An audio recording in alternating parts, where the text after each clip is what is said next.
Mesdames, Mesdemoiselles et Messieurs, bonjour ou bonsoir selon l'heure à laquelle vous suivez cette émission.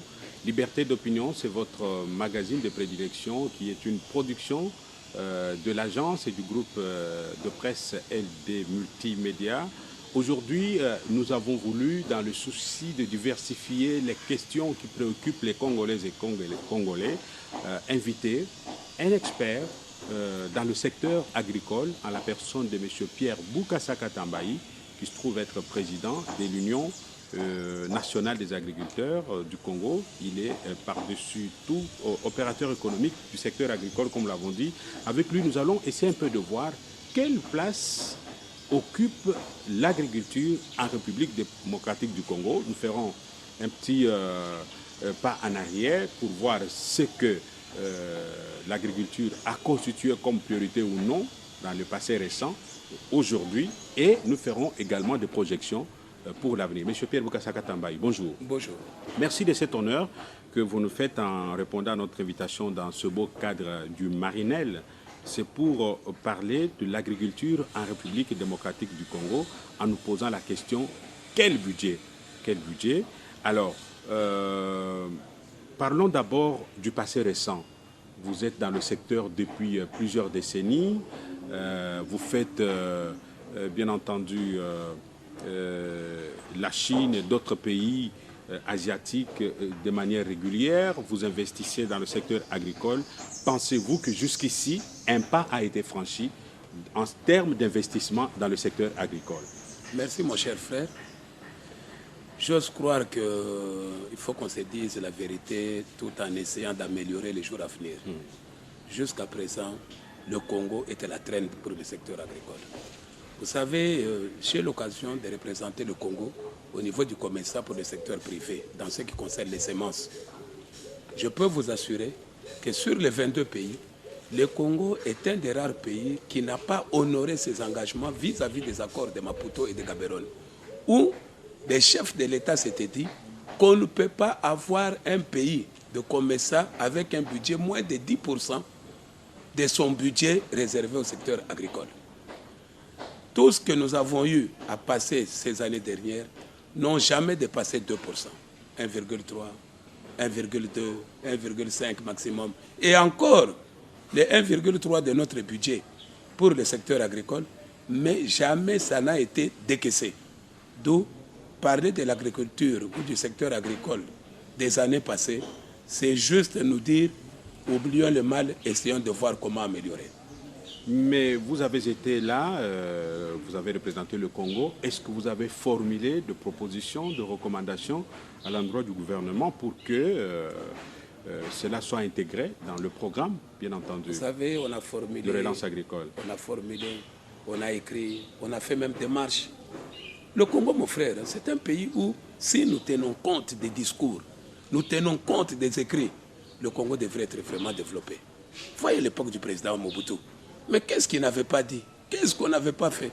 Mais rien de concret. Fille de ce que nous étions en train de leur faire passer comme message.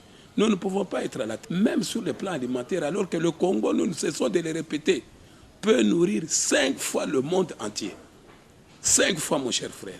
Le monde entier. Le monde entier, nous pouvons le nourrir avec nos 80 millions de terres emblafables ici. Nous pouvons aujourd'hui avoir un cheptel de vaches qui peut faire nourrir 1 fois le monde entier aussi. Mais le grand problème, c'est lequel? Nous-mêmes, nous ne prenons pas les choses au sérieux. Nous prenons le secteur agricole comme un secteur primaire, qu'il n'y a rien à faire, où on doit dépendre de l'importation. Alors que, pour qu'un pays se développe, tant que vous n'avez pas encore dépassé ce secteur primaire, ne vous attendez pas à un développement. Mais on a connu quand même des projets qui ont fait quand même couler beaucoup d'encre et des salives, qui ont été salués, dont l'avènement a été salué par beaucoup de Congolais, comme le projet Bukanga-Lonzo, même s'il y a eu des difficultés liées, bien entendu, à l'environnement. Mon cher frère, je vais vous dire une chose. Quand on a parlé du projet Bukanga-Lonzo, moi et mes amis de certaines plateformes agricoles, nous avons fait un petit pamphlet, là, un petit écrit, pour expliquer au gouvernement que c'est la plus mauvaise chose qu'on est en train de faire. Vous savez, notre agriculture est une agriculture de pauvres, une agriculture où il n'y a pas beaucoup de moyens, une agriculture où il y a des petits paysans qui ont 20 arts, 30 arts. Vous venez faire un projet de 83 millions d'hectares, de 50 000 hectares, 83 millions de dollars, 50 000 hectares ou 5 000 hectares du coup. Mais mon cher frère, soyons réalistes. Vous déplacez la population, vous ne savez même pas comment, vous n'avez pas fait l'étude du sol, rien du tout. Et qu'à un moment donné, où en sommes-nous avec ces projets? On leur avait dit, c'était un éléphant blanc. Vous allez fermer, vous n'y arriverez pas. Et effectivement, aujourd'hui, Bukangalonzo, c'est un projet qu'il faut oublier. Ou si on veut mettre l'argent juste pour les jeter. C'est un peu ça. Est-ce que vous ne faites pas partie de cette catégorie des Congos pessimistes qui voient tout en Ah noir, non, quand bien même mon frère, non. Vous auriez dû apporter votre expertise au-delà des pamphlets que vous aviez fait. Papa, Balekelaï, vous me connaissez bien. Peut-être parce que vous n'avez pas été associé. Non, vous me connaissez bien. Moi, je fais mes affaires. J'aime beaucoup mon pays. Et parfois, quand on fait certaines choses, c'est du bénévolat que nous sommes en train de faire. Mais parce que nous aimons le pays, nous pouvions tous rester en Europe et faire la manche. Moi, j'étais en Europe, je pouvais faire la manche. Mais si nous étions revenus, c'est parce que nous tenons à notre pays. Nous osons croire que nous pouvons contribuer aussi au développement de ce pays. Mais le grand problème, c'est lequel? Quand on fait des projets sur mesure, des projets où vous sentez... Pour votre gouvernement, moi j'étais avec les gens de la société là, qui s'occupaient de Bukangalonzo jusqu'en Afrique du Sud, pour voir un peu les engrais, pour voir comment ils allaient investir et consorts. Mais arrivé là-bas, j'avais vu que tout ça, c'était du bluff. Et en rentrant, j'ai bien dit à nos chefs, à nos autorités, je ne crois pas dans votre projet. Vous pouvez tout faire. Il faut bien suivre à qui sont nos partenaires et qu'est-ce qu'ils font ailleurs. S'ils n'ont pas réussi ailleurs, comment vont-ils réussir ici? On ne nous a pas cru. Nous, on est là, on peut émettre des points de vue, mais c'est à prendre ou à laisser. On ne peut pas les obliger, c'est eux les décideurs. C'est ainsi que, de toute façon, maintenant encore, nous revenons dans cette émission pour donner notre point de vue de ce que nous attendons pour les jours à venir, si réellement on veut que ce secteur puisse participer au développement du pays. Donc, en d'autres termes, vous voulez dire que jusqu'à ce jour, le Congo n'est vu que des importations? En tout cas, ce que je peux vous assurer, c'est qu'une bonne partie, nous ne vivons que des importations. Je peux vous donner l'exemple... Pas le maïs quand même, M. Katanga. Je vous l'ai dit, mon cher frère, c'est regrettable. Voyez le Katanga. Le Katanga, c'est le maïs. Le Kakontoé, c'est le maïs. Ils bouffent c'est le maïs, leur aliment de base.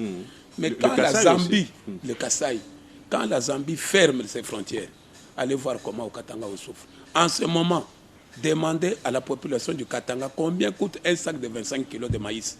Alors que nous produisons ici. Vous savez que si on s'y prend très bien, on met tous les paramètres et on fait en sorte de pouvoir maximiser les rendements. Je peux vous assurer que par hectare, nous pouvons atteindre 10 tonnes hectares. 10 tonnes hectares. Donc le maïs, nous pouvons le ramener même à $200 la tonne. $200 la tonne, ça veut dire $20 le sac de 100 kilos. Ça serait une bonne chose. Mais si aujourd'hui, on tourne autour de 10, 15, $17 le sac de 25 kilos, et vous nous dites que nous tenons à partir de notre production. C'est archi faux. Il ne faut pas qu'on se voile la face. Tant que nous n'aurons pas un programme agricole congolais suivi et fait par les experts qui s'y connaissent, eh bien, nous dépendrons toujours de l'extérieur. C'est comme ça d'ailleurs. Pour vous dire aussi, pour ne pas prendre, monopoliser la parole, je vais vous dire une chose. Pour qu'on arrive à faire du maïs, il faut de bonnes semences. Le Congo est un rare pays à ne pas avoir une loi sémencière. L'année passée, nous avons tout fait. Nous sommes allés au Parlement, on a organisé des ateliers pour qu'on fasse passer ne fût-ce que notre loi sémencière. Vous avez déjà une proposition de loi? Oui, même une proposition de loi. Oui. Vous en avez? On en a. Et à l'époque, Maman Bassaïba s'était même présenté pour porter ça devant le Parlement. Oui. Mais quelle complication! Là-dedans, on a vu l'opposition, la majorité. On a oublié le pays. Il faut parfois se dépasser. Il y a certaines choses, mon frère, où l'opposition ne compte plus, où la majorité ne compte plus, mais c'est l'intérêt du pays qui compte. Comment voulez-vous qu'une loi comme celle-là, la loi sémencière, la loi agricole qui devait être étoffée à son article 16, qu'on devait encore un peu revoir, mais tout ça n'a pas été revu. Pourquoi? Parce que jusqu'en ces jours, parce que les parlementaires n'ont pas trop compris l'importance du secteur agricole pour le pays. Alors que pour la plupart, ils viennent de l'intérieur du pays, où l'agriculture a une place de choix. C'est quand même un contraste que les parlementaires ne portent pas des propositions de loi, sinon des projets de loi comme celui-là. C'est un contraste. C'est un contraste. Qu'est-ce qu'il faudra? Que vous-même, opérateur économique, vous fassiez élire pour bien plaider la cause des agriculteurs, ou qu'est-ce qu'il faut? Mon cher frère, ça aussi c'est une autre paire de manches. Pour moi, j'ose croire que tant que les agriculteurs ne seront pas au Parlement, ne seront pas à des postes clés, c'est ainsi que dernièrement, nous avons fait même une marche pour dire à notre gouvernement, on a déposé un mémo chez le directeur de cabinet du chef de l'État, pour lui dire, cette fois-ci, mettez-nous quelqu'un de la profession à la tête du ministère. Ce n'est pas que ceux qui sont passés sont mauvais, mais pour qu'on ne fasse pas toujours l'éternel recommencement. Mon cher frère, c'est que tu es notre domaine. Les gens qui prennent la commande de nos ministères, souvent, prennent beaucoup de temps de comprendre où en étaient les autres. Il n'y a pas la continuité de la chose publique. Et à un moment donné, les secteurs techniques, comme l'agriculture, n'a pas besoin de retard. Il faut soit mettre un bon agronome congolais, pas venant de l'extérieur, du Congo, qui connaît bien le Congo. Et à partir de là, qui connaît aussi les difficultés, les tenants, les aboutissants de notre secteur. On peut alors le développer très vite. Mais tant que nous prendrons des techniciens qui viennent peut-être, vous allez prendre un médecin, vous prenez un médecin, vous le mettez là-bas. Ou bien parce qu'il représente un parti politique, vous le mettez à la tête du ministère. Mais le type ne connaît rien. Il apprend l'agriculture à partir du ministère. Mais imaginez-vous le nombre d'années que nous devons attendre pour qu'il devienne mieux en la matière. Nous, ça nous a pris, nous qui ne sommes pas même agronomes, ça nous a pris 36 ans. Même lui, ça serait le plus grand génie du monde. Il lui faudra au moins 5-10 ans. Et alors, en 5-10 ans, c'est déjà 2 mandats présidentiels. Donc, lui, il va rester là 2 mandats pour qu'il comprenne ce qu'il faut faire. Oui. Donc, il y a tout ça. Il y a un problème réel. Il y a un problème. Alors, est-ce que vous êtes de ceux qui pensent que la priorité, pour le moment, c'est d'abord les routes, parce que ce sont les routes qui sont un facteur de développement et que l'agriculture peut venir en deuxième position? Non, je suis... Quel est votre avis par rapport à la question? Merci beaucoup, mon frère. Moi, je pense que le Congo, sans route, ne vaut rien du tout aussi. Oui. Ça, c'est la première des choses qu'il faut qu'on se le dise. Oui. Stanley, il avait même dit, le Congo, sans le chemin de fer, ne vaut même pas un penny. C'est ça. J'ose croire que les routes sont importantes. Oui. Mais le grand problème, c'est que nous devons dépasser ce cap du primaire. Mon cher frère, nous avons fait des voyages dans des pays tels que la Mauritanie. Vous allez par exemple en Algérie, des pays désertiques, mais où ils ont l'autosuffisance alimentaire. Qu'est-ce qu'ils ont fait? Ils ont pris conscience, la volonté doit être là, et faire des programmes qui peuvent réellement développer notre secteur. Il y a moyen que le Congo ici se développe rapidement. Ce n'est pas, il faut bien comprendre, il n'est pas à la portée de tous les pays de vouloir que le Congo se développe. Parce que si nous nous développons, beaucoup de pays auront des petits problèmes avec leurs produits. Donc ils préfèrent cet entretien du flou, ce Congo qui est là à la traîne, ce Congo qui a besoin de tout pour qu'eux puissent écouler. Là, ce ne sont pas des pays africains, de toute façon. Il y a aussi les pays africains. Il y a aussi des pays africains qui empêchent, et même les pays que le Congo décolle. Oui. Mais c'est à nous-mêmes de comprendre que c'est à nous de faire l'effort pour décoller. C'est nous-mêmes qui devrons lutter pour notre développement. Donc, mon cher frère, j'ai beaucoup d'espoir dans ce pays et j'ose croire que nous allons nous développer. Alors, vous avez mis l'accent sur le maïs en évoquant le cas du Katanga, du Grand Kassai, mais aussi d'autres provinces aussi qui font de cet aliment, qui font de ce produit un aliment de base. Mais il y a aussi le riz qui est abondamment produit dans les provinces comme le Maniema et d'autres provinces de l'Est aussi. Est-ce que vous pensez que le Congo, à ce jour, est également dépendant de l'extérieur en ce qui concerne la consommation du riz et même la production? Mon cher frère, on est dépendant en tout. En tout? En tout. Vous savez pourquoi? Bon, sauf en manioc, j'ose croire. Y compris les cure-dents? Les cure-dents, ce n'est que maintenant que les Libanais sont en train de les faire fabriquer ici. Et encore, une forêt équatoriale. Il a fallu que les Libanais viennent pour faire ça, parce qu'ils ont investi leurs capitaux. Nous, à la banque, on n'a pas voulu nous prêter même pour les cure-dents. Mais ça, ce n'est rien. Mais ce que je voulais vous dire, c'est que le riz, nous pouvons produire en abondance. Mais tant que nous ne savons pas le sortir, tant que nous n'avons pas une politique de stockage, de commercialisation, de transformation, c'est très difficile que nous puissions concurrencer vis-à-vis à ce qui nous vient de l'extérieur. Pour arriver à ce que nous puissions réellement travailler comme il se doit, vous savez, les Belges, on peut tout dire, ils avaient quelque chose de très bien. C'est qu'ils avaient divisé le pays en filières. On savait qu'au nord, c'est le café. Au sud, ils font plus le maïs. À l'est, ils font telle culture. À l'ouest, c'est le riz. Mais ils avaient partagé le pays en filières. Et on savait à peu près à quel moment nous pouvions compter avec telle filière. Mais nous, aujourd'hui, nous naviguons à vue. C'est que nous ne savons rien. On n'a même pas de statistiques de production. Quand vous dites le riz, là, allez un peu à l'Institut des statistiques ou bien allez n'importe où demander un peu les statistiques de production du riz au Congo. Même au ministère de l'Agriculture. Il n'y en a pas. Demandez les statistiques. Vous trouverez, ils vont tâtonner cette année. On n'a que les statistiques de 2012 et encore à peu près tout ça. Pourquoi? Parce que... problème d'amateurisme. Pas d'amateurisme, le non, problème de moyens. Vous avez dénoncé le fait qu'il y a des non-experts qui viennent à la tête des non-experts qui viennent à la tête oui. et aussi les moyens. Oui. Vous savez, c'est comme les routes. Aujourd'hui, toutes les routes sont données aux Chinois, sont données aux Libanais. Mais vous savez combien d'étudiants ont terminé à l'IBTP et sont des chômeurs en ce moment? Mais pourquoi ces étudiants que les Chinois viennent engager ici pour faire les routes, eux ne peuvent-ils pas engager les Chinois? Mais c'est les Chinois qui viennent les engager, faute de moyens. Le Congolais n'a pas de moyens de sa politique. Est-ce que le Congo peut se plaindre des moyens, M. Katambayi? Ce n'est pas, pour moi, j'ose croire une honte de dire quelque chose comme cela. Qu'est-ce que le Congo manque, ce pays? Vous avez entièrement toutes les richesses, l'or, le coltan, le cobalt, le cuivre, le diamant. Oui, mais quand ce n'est pas organisé, quand ce n'est pas planifié, quand vous ne transformez rien sur place, vous ne donnez pas la valeur ajoutée à tout ça sur place, et que tout doit partir en Europe pour que ça vous revienne déjà fini, comment voulez-vous que vous puissiez contrôler ce que vous êtes en train de produire? Et en plus de cela, qui sont ces Congolais qui sont dans la production? Pourquoi nous avons connu toutes ces guerres et tous ces problèmes? C'est à cause des multinationales qui essaient toujours de contrôler notre système économique. À un moment donné, le Congolais est presque dans son pays comme un spectateur. On est là en train d'observer comment les autres veulent nous diriger ou quelle politique ils veulent qu'on fasse. Avant toute chose, il faut compter sur le Congolais, voir ce que nous pouvons faire, chacun dans son domaine. Comme on est là, on est à 80 millions peut-être d'habitants, mais nous nous connaissons presque tous. Moi, je sais que Louis-Dor Balekelai est spécialiste en ça. Je crois que vous et moi, ce n'est pas la première fois qu'on se rencontre, ça fait plus de 20 ans. Oui. Mais pourquoi toujours dans le même domaine? Donc nous nous connaissons. Mais quand vous voyez un homme comme moi, qui n'arrive même pas à placer un mot dans mon domaine qui est l'agriculture, qui n'arrive même pas à faire passer le message, parce qu'il y a des intérêts en jeu, mais on ne prend pas compte, on ne tient pas compte des intérêts de la population. Vous êtes là. Aujourd'hui, on a une presse nationale qui a besoin des experts. Une presse nationale qui doit faire face et montrer à la face du monde qu'il y a des journalistes congolais qui connaissent leur métier. Mais rares sont les jours que moi je vous vois à la télé.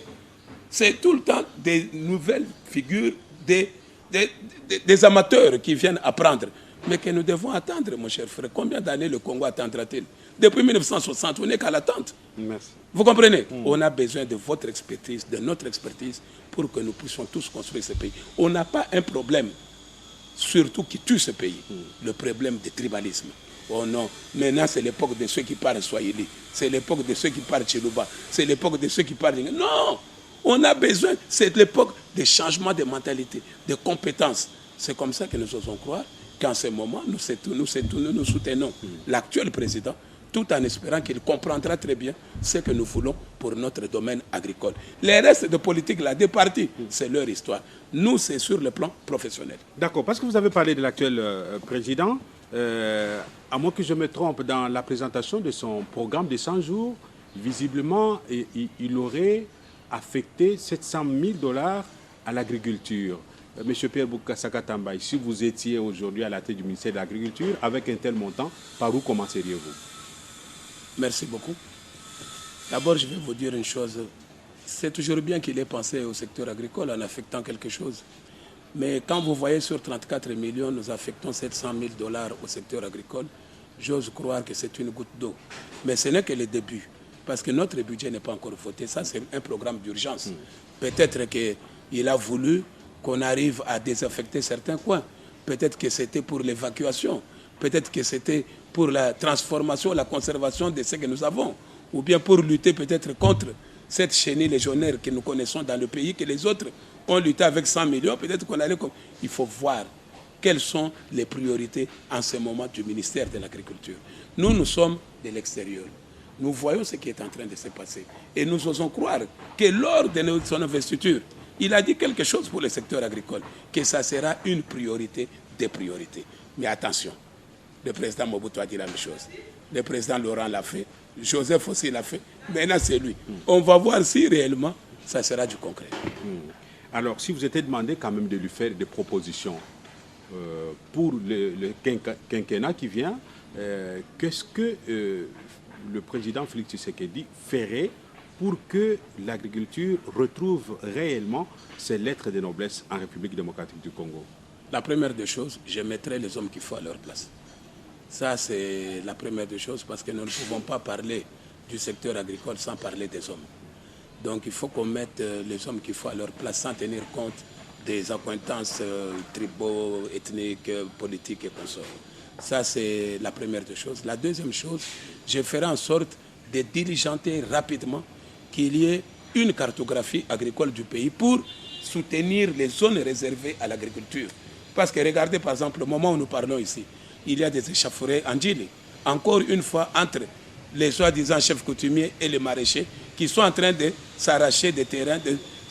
On vient spolier tous les terrains maraîchers. La ceinture verte de Kinshasa est en train de disparaître. Pour arrêter cela, il nous faut une cartographie. Et ensuite, ça n'a jamais existé. Ça n'a jamais existé, la cartographie agricole. Vous auriez pu la faire et la proposer au gouvernement. Chef, nous avions déjà commencé. Pour la ville de Kinshasa, on a eu à faire 10 cartes. Oui. Mais nous n'avons pas les moyens pour faire une cartographie. Ça demande l'implication réellement du gouvernement. Et ensuite, il faut arriver à recenser les agriculteurs. Au fait, ce que nous cherchons, nous, c'est quoi? C'est qu'on professionnalise notre domaine. Que ça ne soit pas un domaine que ça ne soit pas un métier refuge. Quand les gens n'ont pas de boulot, ils vont dans l'agriculture. Dès qu'on leur dit, les militaires maintenant touchent $100, tout le monde rentre à l'armée. Quand on dit, les enseignants n'ont plus l'argent, on ne sait pas avec qui travailler. Et comment faire. Donc, il y a des moutons noirs aussi même dans votre secteur. Il y a des moutons noirs dans notre secteur. Des moutons noirs. Voilà, alors il faut professionnaliser. Oui. Tant qu'on n'aura pas professionnalisé les secteurs, ça nous sera difficile. Oui. Et surtout, dès maintenant, lancer la campagne contre la chenille légionnaire, débloquer même 26 millions à 30 millions pour acheter les intrants agricoles. Ça, c'est l'État qui doit le faire. Vous pouvez expliquer aux téléspectateurs la chenille légionnaire? La chenille légionnaire, c'est l'insecte-là, c'est une chenille qui bouffe pratiquement, qui consomme tout ce qu'il y a comme céréales et qui se propage très vite. Vous comprenez? Oui. Je peux vous dire que ça se propage à la vitesse de 100 km à l'heure. Imaginez-vous. Il y en a aussi au Congo? Déjà dans 125 territoires sur les 129 territoires ou combien? Nous avons déjà 125 territoires affectés. Même ici au plateau de Batiké, il y a déjà la chenille légionnaire. Mais sauf que tous les autres pays... Les gens en parlent peu. Non, les gens en parlent peu. Et pourtant, on a tiré la sonnette d'alerte. Par exemple, pour vous dire, au niveau de la Zambie, ils ont mis à peu près 250 millions de dollars à 300 pour combattre cette chenille légionnaire-là. Et en Afrique du Sud, 350 millions. Ça se présente comment, sous forme de Rwanda, non, tout à fait comme les chenilles là, que vous voyez. Oui, exact, mais qui se propagent à une vitesse très exorbitante et aussi qui se multiplient facilement. Oui, vous comprenez? Oui. Ce qui fait que pour... C'est un danger pour l'agriculture. Déjà, maintenant, là, c'est déjà catastrophique. Mais si nous continuons encore à attendre, ça sera regrettable pour le pays. Parce que pour redémarrer, nous allons avoir de sérieux problèmes. Donc, même avant, pour moi, quand le chef de l'État prononçait son discours de 100 jours, dans notre domaine, ça devait être ça la priorité. Faire en sorte d'éradiquer rapidement pour passer maintenant au lancement de la campagne agricole. Parce que tout ce que nous allons faire maintenant, sans avoir éradiqué cette chenille, ne servira à rien. C'est comme si on jetait l'argent dans le secteur agricole. Il y a l'argent là, qu'on dit on va donner aux agriculteurs. Mais on leur donne pour faire quoi? Parce que nous avons ce problème-là que tout le monde connaît. Là, pas plus tard qu'il y a quelques jours, nous avions encore délégué nous avions délégué nos membres pour aller rencontrer le directeur de cabinet et lui expliquer encore ce problème. L'actuel, c'est un problème très sérieux. Il vous a reçu? Nous, personnellement, il ne nous a pas reçus. Nous attendons bientôt. Nous espérons la demande d'audience est restée. La demande d'audience est restée. Nous osons croire que nous serons reçus. Vous savez que nous, les agriculteurs... Il n'a pas encore beaucoup de dossiers, il a intérêt à vous recevoir quand même. Vous croyez qu'il n'a pas encore beaucoup de dossiers? On espère. Le début. Mais n'oubliez pas, il n'y a que 2 mois. N'oubliez pas, les agriculteurs, qui sommes-nous pour être reçus par tous ces chefs? S'ils nous reçoivent, c'est par élégance, c'est juste par politesse qu'on nous reçoit. Faire entrer un agriculteur dans votre maison, parfois, c'est comme faire entrer un chômeur. On nous considère comme des chômeurs, alors que c'est nous qui faisons nourrir toute la population du pays. Avant qu'eux ne sortent, avant que tous ces gens ne partent au bureau, ils doivent avoir mangé. Mais ceux qui vous font manger, nous sommes comme les médecins. Mais les médecins sont considérés et nous, on n'est pas considérés. Tout à fait. Est-ce que vous êtes aussi d'avis, est-ce que c'est votre avis de considérer le code minier comme une priorité et de sous-estimer l'agriculture? Parce que les minéraux rapportent un peu plus, beaucoup plus rapidement que l'agriculture. Vous ne pensez pas qu'il faut privilégier le côté minier qui pourrait booster l'agriculture? Parce que vous avez dit qu'il faut un budget conséquent pour élever tous les défis, à la fois nombreux et complexes que vous avez évoqués. Vous savez, mon frère, oui. Je vais vous surprendre, mais moi, j'ose croire que ce qui tue ce pays, c'est à cause de nos minéraux là, que nous avons de sérieux problèmes. Nos minéraux nous tuent. Nos minéraux nous tuent.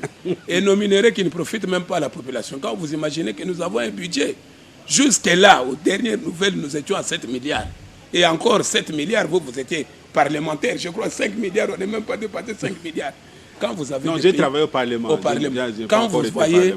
Quand vous avez des pays qui ont une moindre population par rapport à la nôtre ici, qui ont des budgets de 20 milliards, de 100 milliards, de 580 milliards, nous sommes à 7 milliards avec nos minéraux.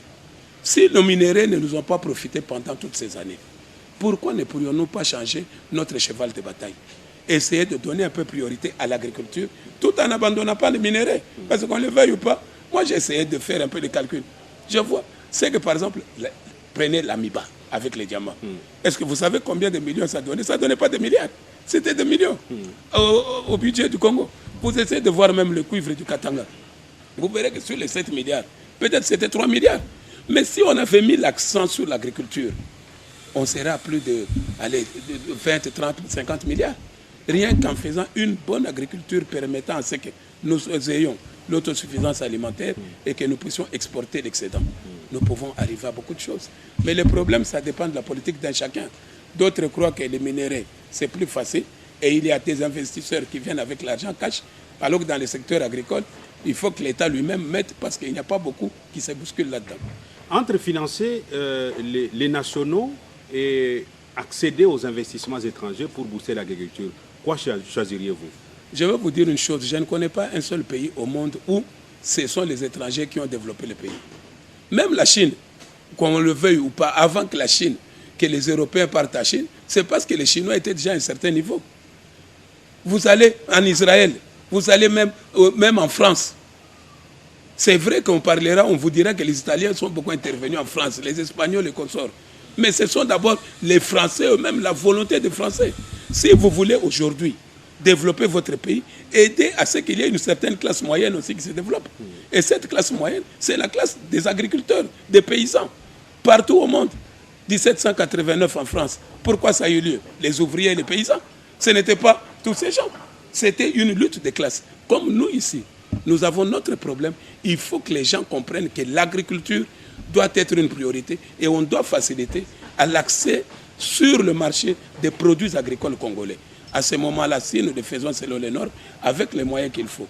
Vous imaginez un pays comme le nôtre ici, 2 345 000 km². Nous n'arrivons même pas à avoir une seule banque de crédit agricole. Nous n'arrivons même pas à avoir, même ne fût-ce que des sociétés agricoles. Il n'y en a pas. Mais vous allez en Zambie, même au Congo, ici, Brazza, vous verrez qu'il y a même un semblant. Mais pourquoi nous sommes toujours en retard et nous continuons à rêver? C'est pour ça, mon frère, on ne sait pas, peut-être que l'actuelle politique va permettre à ce que tout cela se fasse.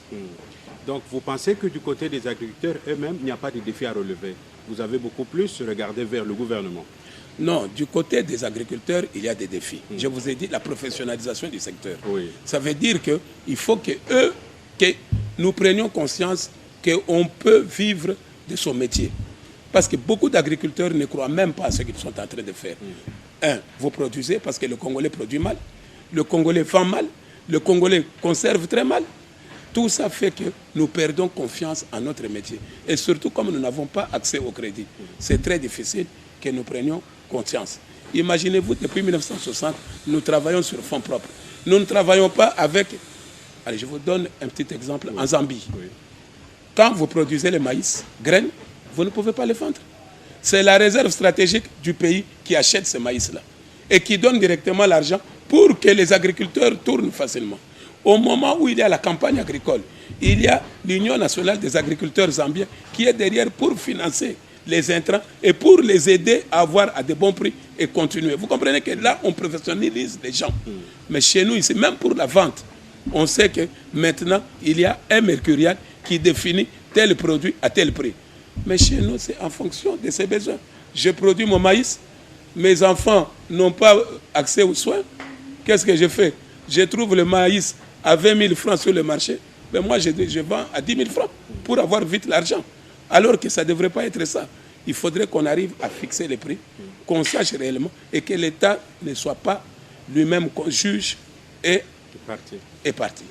Donc il faut à tout prix qu'on fixe tout ça. D'accord. Nous suivons un débat dans l'opinion et même sur certaines radios locales. La population qui voit ce que l'actuel président fait en relançant les travaux de réhabilitation de la voirie urbaine, pour la population, ça ne serait pas une priorité. Il faut manger. Pour eux, c'est le manger qui serait une priorité. Quel est votre avis par rapport à cette perception des choses? Est-ce une façon pour cette population de dire qu'il faut accorder aussi une certaine attention à l'agriculture, au social? Je vous ai dit depuis le départ que ventre affamé n'a point d'oreille. C'est que si aujourd'hui les gens n'ont pas mangé, vous pouvez leur faire tout. Ils trouveront toujours que vous n'en avez pas fait assez. Même si vous leur donnez l'électricité. Même si vous leur donnez l'électricité. Papa, nous avons grandi au village là. Vous aviez l'électricité, mais sans manger. Vous pouviez accepter ça? Non. Mais alors, donc on n'a pas besoin de ça. D'abord, faisons tout pour dépasser le cap de la nourriture. Oui. Le cap tertiaire, primaire. Dès que nous aurons dépassé ces caps-là, voyons maintenant. Mais ça va de pair. Hein? Oui. Parce que quand vous produisez, il faut bien faire sortir ces produits. Voilà. Il faut des routes. Oui. Si vous n'avez pas de routes, comment vous allez faire sortir? Mais de quelles routes s'agit-il? Les routes des desserts agricoles et même voilà. Urbaines aussi, c'est important. Exact. Parce que ça vient finalement dans les centres urbains, tout ce que nous sommes en train de produire. Tout à fait. Donc, c'est ça ma réponse. J'ose croire qu'il faut vraiment qu'on fasse un bon programme pour le secteur agricole. Et pas avec un budget d'1,3. Que notre président nous montre que nous pouvons nous dépasser en faisant en sorte que 10% réellement nous puissions les atteindre. Voilà. Et là, nous pourrons parler du secteur agricole si nous avons le budget et le programme qu'il faut. Merci beaucoup. Voilà, nous sommes arrivés pratiquement à la fin de cette émission, mesdames et messieurs. Nous recevions aujourd'hui M. Pierre Bokassa Katambayi. Avant de désannoncer l'émission, je me permets de vous dire, parce qu'il a parlé de moi, je suis toujours journaliste de la RTNC, mais depuis 2010, j'avais créé mon groupe de presse et une agence en conseil en communication. C'est dans ce cadre que je tourne ces émissions que vous suivez sur plusieurs télévisions locales.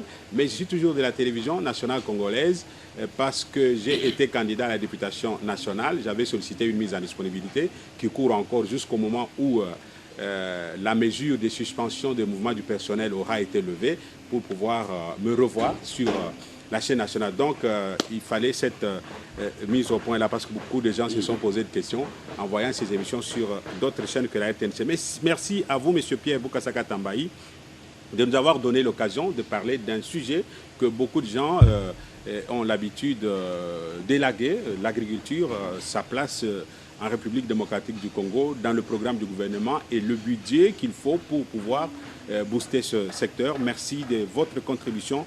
Nous estimons que votre message va droit vers les décideurs qui pourront en tirer de grands bénéfices pour pouvoir redonner à l'agriculture ses lettres de noblesse en République démocratique du Congo. Mesdames et messieurs, si vous avez aimé cette émission Liberté d'opinion, nous vous disons très sincèrement merci au nom de notre invité Pierre Bokassa Katambayi, qui se trouve être président de l'Union nationale des agriculteurs, opérateur économique dans le secteur agricole. Ici, la porte-vous très bien. Au revoir. Okay. Merci beaucoup. Merci.